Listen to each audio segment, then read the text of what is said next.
अस्सलामुअलैकुम। बिटकॉइन 94,000 के आसपास है इस वक्त। देखना यह है कि क्या 91,000 की पोजीशन को वीकली कैंडल पे ये होल्ड करता है। इन शॉर्ट टर्म हो सकता है कि मार्केट में पैनिक क्रिएट करने के लिए एक छोटा सा यहाँ पर डिप आए और उसके बाद हम लोग नेक्स्ट मंथ एक बहुत अच्छा सीजन देख सकते हैं। साथ ही साथ मार्केट में कुछ बुरी खबरें हैं यूएस के रिसेशन के हवाले से और बहुत ज़्यादा चांसेस हैं। उसके हवाले से अगर हम बात करें तो रिसेशन प्रोबेबिलिटी इंडिकेटर है। बेसिकली ये जब भी 80 को पार करता है तो हमेशा यूएस उस टाइम पे रिसेशन में गया है। फिलहाल 60% प्लस हो चुका है और बहुत तेज़ी से ये ग्रो हो रहा है। तो अब मार्केट में कई जो हैं बड़े आप कह सकते हैं पंडित वगैरह जो हैं उनके मुताबिक यही है कि हो सकता है कि रिसेशन भी अराउंड द कॉर्नर हो। बाय द टाइम हम लोगों को पता चलता है तो हम लोग ऑलरेडी रिसेशन में होते हैं, तो क्योंकि एक किस्म का लैगिंग इंडिकेटर ही ये होते हैं। तो अब लेट्स सी कि हमें एक अच्छा रिटर्न उससे पहले मिल जाता है। बाय द वे जो सीज़न होगा वो आपको 3 से 7 हफ्ते का एक मेगा ओल्ड सीज़न हो सकता है, जहां पर बिटकॉइन को जो है बेसिकली उसकी डोमिनेंस बहुत तेज़ी से गिर सकती है और हमें एक अच्छा सीज़न देखने को मिलेगा। ओल्ड सीज़न के हवाले से अगर बात करें तो यहाँ पर लोगों की बहुत ज़्यादा एक मिसकंसेप्शन ये है कि भाई क्वांटिटेटिव टाइटिंग जो है कम भी हो गई है तो यहाँ पर जी बस भाई बिटकॉइन की जो है डोमिनेंस गिरनी शुरू हो जाएगी। ऐसा होता नहीं है। क्वांटिटेटिव ईजिंग होगी तभी लोग ज़्यादा रिस्क ऑन एसेट्स की तरफ जाएंगे और मनी प्रिंटिंग ज़्यादा होगी। उस टाइम पे जो है बिटकॉइन की डोमिनेंस गिरेगी, प्राइस चढ़ेगी और बहुत तेज़ी से आपको एक ओल्ड सीज़न दिखाई देगा। फिलहाल जो भी कुछ हुआ है पिछले कुछ दिनों में ओल्ड सीजन के हवाले से वो कुछ भी नहीं था। वो सिर्फ ओल्ड कॉइन जो हैं एक्सट्रीम जो हैं वो आप कह सकते हो कि उनमें से पैसा निकला हुआ था और एक छोटा सा उन्होंने पुल बैक लिया है। तो मूविंग ऑन अगर हम आगे बात करें तो पिछले कुछ अरसे में बिटकॉइन के ईटीएफ्स ने थर्ड हाईएस्ट इनफ्लो का रिकॉर्ड बनाया है 2025 में। इन जस्ट 3 डेज इन्वेस्टर्स ने तकरीबन $1.4 बिलियन डाले हैं। जब 7 अप्रैल को बिटकॉइन ने अपना लो बनाया था तो उससे तकरीबन लोकल बॉटम के बाद तकरीबन 25% बिटकॉइन की प्राइस सर्ज हो चुकी है और हम इस वक्त तकरीबन 94,000 के आसपास हैं। अच्छा, ये कह रहे हैं यहाँ पर बड़े जो खिलाड़ी हैं उनके मुताबिक कि for the first time all year it appears that Bitcoin has decoupled from risky assets and it is now seeing large safe haven driven demand। यानी कि ऐसे अब बिटकॉइन जो है किस्म का कपल हो गया है रिस्की एसेट से, ऐसा देखा जा रहा है, माना जा रहा है और बड़े अदारों की तरफ से, बड़े लोगों की तरफ से इसकी पहली दफ़ा एक haven safe haven demand grow हो रही है।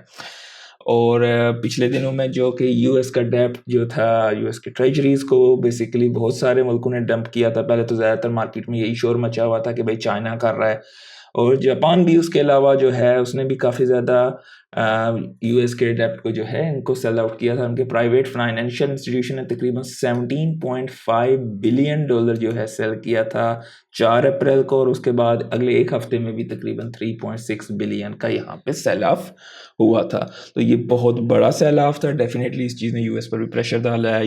जो यू टर्न आया है डोनाल्ड ट्रंप की ज़बान पे और उनके जो कम्युनिकेशन की जो बातें थी वो थोड़ी सी सॉफन हुई है उनकी ज़बान। ये सारी चीज़ें मैटर करती हैं। यूएस की इक्विटी मार्केट की तबाही हो गई थी। More than 4 to 5 trillion dollar जो है वाइप ऑफ हो गया था।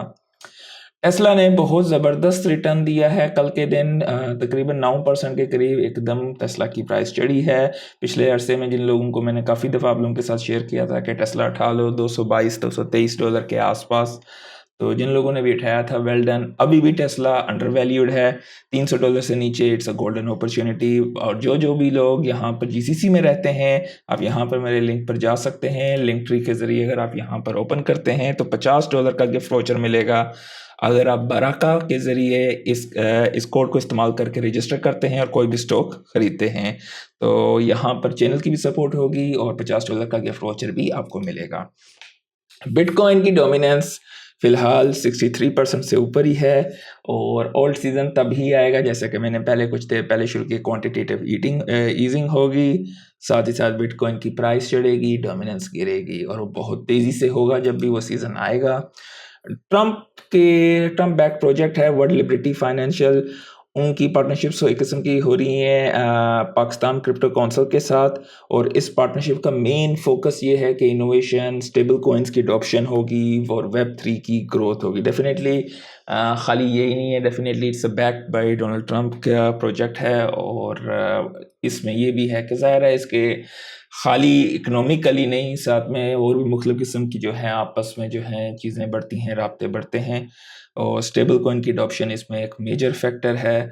और ज़ाहिर है डेफिनेटली पॉलिटिकल भी कुछ हो सकता है इस बारे में, कहीं भी कोई चीज़ ऑफिशियली नहीं है, लेकिन डेफिनेटली इन सारी चीज़ों के असरात होते हैं, क्योंकि स्टेबल कॉइन की अडॉप्शन होगी और पाकिस्तान भी क्रिप्टो की तरफ जो है क्रिप्टो फ्रेंडली कंट्रीज़ की तरफ हो रहा है। तो एक अच्छे, आप कह सकते हो फ्यूचर के लिए अच्छी चीज़ है।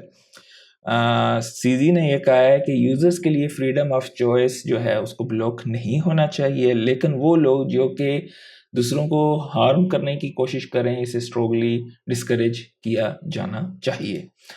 पहली दफ़ा XRP का स्पॉट ETF ब्राज़ील में लॉन्च हो गया है, हैशटैग्स कहा जाता है इसे, और पंप डॉट फंड ने डिपॉजिट किए हैं तकरीबन 117,913 सालाना, जो कि 18.26 मिलियन डॉलर की कीमत बनते हैं पिछले 2 घंटे में। तो डेफिनेटली एक्सचेंजेस वगैरह पे जब भी आता है तो उसका मकसद मेन यही होता है कि सेल ऑफ करना है इन्होंने। SEC के चेयर पॉल एटकिन कहते हैं कि क्रिप्टो सेक्टर डिजर्व करती है क्लियर रेगुलेशंस। ज़ाहिर है ये बात बहुत ज़रूरी है।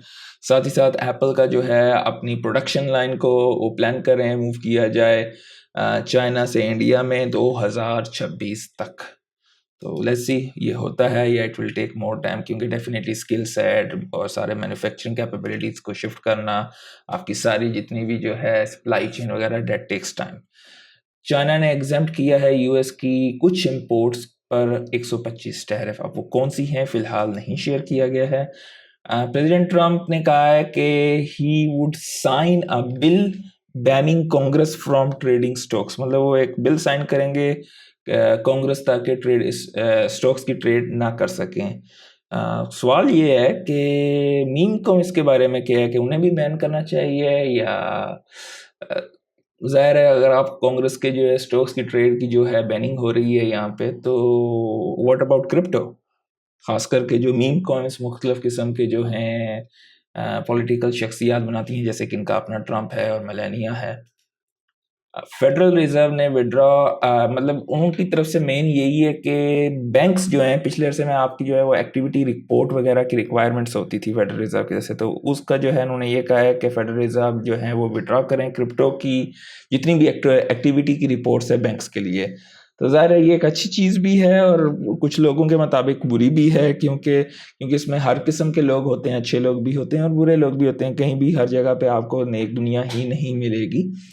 तो डेफिनेटली एक तरफ से अच्छी चीज़ भी कहा जा सकता है, डिपेंड अपॉन यू कि कैसे आप इसे लेते हैं। जैक मेलर को फाउंडर ऑफ 21, इनका एक नया बिजनेस मॉडल है, जिस तरह के माइक्रो स्ट्रेटेजी थी और इसी तरह इनका ये एक स्टार्टअप है, इसे ये 21 कहते हैं, और काफ़ी ज़्यादा इनकी पार्टनरशिप्स वगैरह हुई हैं canto, soft bank, tether, Bitfinex के साथ।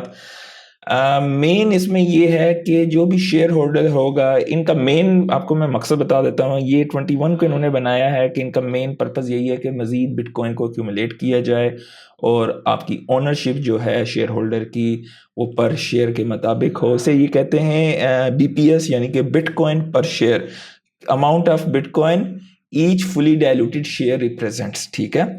और साथ ही साथ कितनी तेज़ी से आपका रिटर्न रेट बढ़े उसे वो कहते हैं बिटकॉइन रिटर्न रेट या BRR। तो एक अच्छा बिजनेस मॉडल है कंपैरेटिवली टू माइक्रो स्ट्रेटजी, लेकिन माइक्रो स्ट्रेटजी को फर्स्ट मूवर एडवांटेज है and they hold a lot of PTC। तो लेट्स सी इसमें क्या आगे फ्यूचर में होता है। और मार्केट में अगर हम देखें तो काफ़ी सारे AI एजेंट्स के कॉइन बूम कर रहे हैं।